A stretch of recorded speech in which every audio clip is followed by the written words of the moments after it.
So, who is this guy really? It's easy to find out, so let's look at his past. Let's find proof in the pudding. Whatever that gross metaphor means.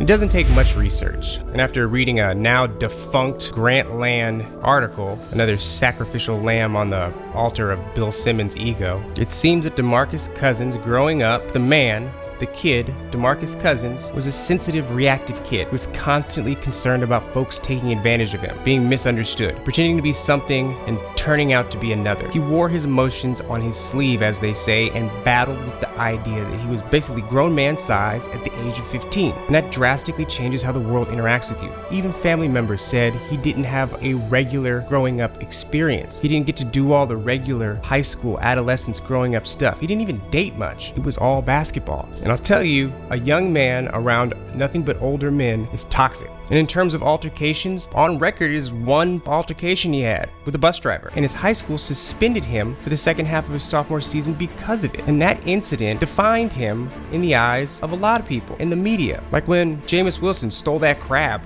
Listen, folks make a lot of mistakes. I'm thankful that my college days were not trailed by a TMZ camera. But what's funny is that Cousins has always claimed that he was acting in self-defense on that bus. And if his general life experience is something to build off of, there's a chance that this 16-year-old was faced to deal with a real grown man and the real grown man aggression. Just because Cousins looked like a grown-ass man on the outside. You're not getting the breaks. You're not getting the same consideration from men if you look like a grown-ass man. And he obviously couldn't deal with all this. And he even said between having the top national ranking and his age, he felt like he had a big fat target on his back. In many cases, opposing players and coaches tried to make their bones by taking shots at him, punking him, getting him frustrated. That's his eternal battle. To this day, he's had to learn to take it and not lash out, not fight, not yell. So occasionally he does, and he gets pinned as this aggressive, violent man that will beat anybody's ass. Is that good? Is that a good persona? Zach Randolph sure thinks he is. Zach Randolph, when he said, "In my neighborhood, the bullies get bullied," was under the impression that DeMarcus Cousins is that guy. It's clear that this man is dealing with a staggered life experience and clearly doesn't want to take anyone's shit. But that's never manifested itself into DeMarcus, the human fight night. If anything, he cares too much. He's not cold and detached from human connections and feelings to the point where he could just punch people in the face. He's painfully attached to his emotions. And the people closest to him know that. Why do you think he's so kind of misunderstood or polarizing as a player? I think just because he's already bigger than everybody. He looks like a bully. But he just comes with the mindset of he just plays with intensity. Like, he don't back down from anybody. He plays with so much emotions. And I think sometimes he's don't get the benefit of the doubt and it goes the wrong way. And just like a reputation, when you get a bad reputation, everybody keeps that and hold that towards you, and hopefully you keep trying to change it around. He's a great person. Everybody don't see that unless you're really around him. He's one of those people that he's all about first impressions. If you don't give him a first impression, it's not well, you probably won't talk to him ever again. So this down to brawl, don't give a perception of him is just a load of wishful, stereotypical thinking. It really is. And this point here, the one I'm about to make, is infinitely important. The only punching DeMarcus has ever done on an NBA court, the only beating up he's credited with, is when he beat the crap out of that chair. Well, we've seen him go ballistic and get upset in situations like this because Cousins now has only played 11 minutes. Well, he got a tee because he just punched the chair. Yep. Otherwise, it's just the same old pushing and bumping that everyone else does. He doesn't even square up, really. Look at these fight mixes on YouTube. He doesn't even pretend to get in a fighting stance. He pushes and shoves, which literally every player ever has done, and then watch him. He either walks away or stands there, arms down, basically trying to hear what the person is saying and letting them know what he thinks. These aren't fights. These are heated conversations. And before they can hold him back, he usually starts storming off in a different direction. And then those pre-programmed participants go into hold me back mode. He's not participating in the ruse, but he can't seem to escape it. He's not a violent thug growing up in the streets, selling crack just to get by. He's just an emotional guy. DeMarcus Cousins is an emotional lesbian. He's just had a lot of examples of people turning on him, betraying him. It's ridiculous.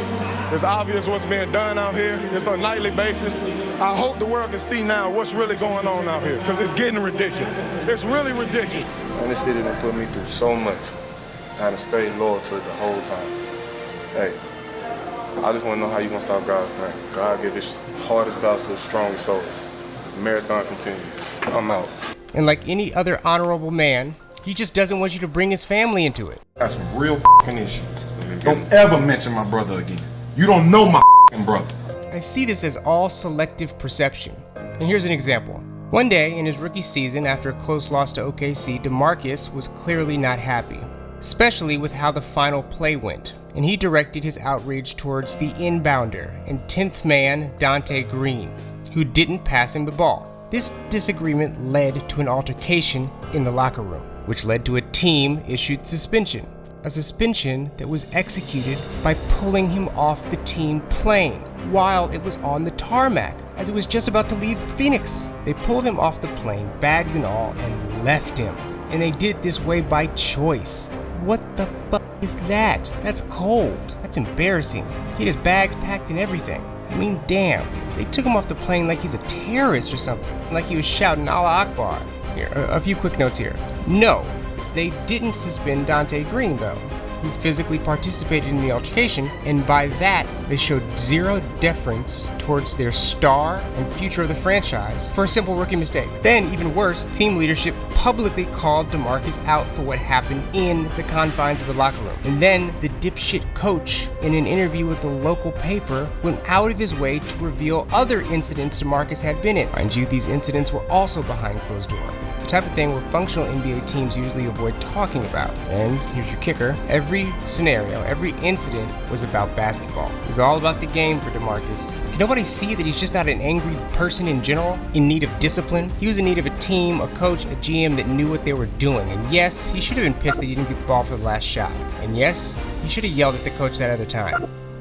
As the star and the focus of the franchise, when you're barely a 20-win team with a roster that's not that bad, it is his role to get answers or be the catalyst for some change. And apparently he was, because the very next year, 7 games into the season, Coach Paul Westphal was fired. Look, every incident he has is about the game. He just simply thinks he's right. But as a result, coach after coach, GM, and team officials show that they were never going to give him a chance or even a voice, as they reveal themselves as snakes. And just like the article said, DeMarcus loves you, he's gonna love you. But if he's upset about something, you're gonna see it. Because when it comes to basketball, DeMarcus isn't looking for a fight. He's just weeding out the fakes.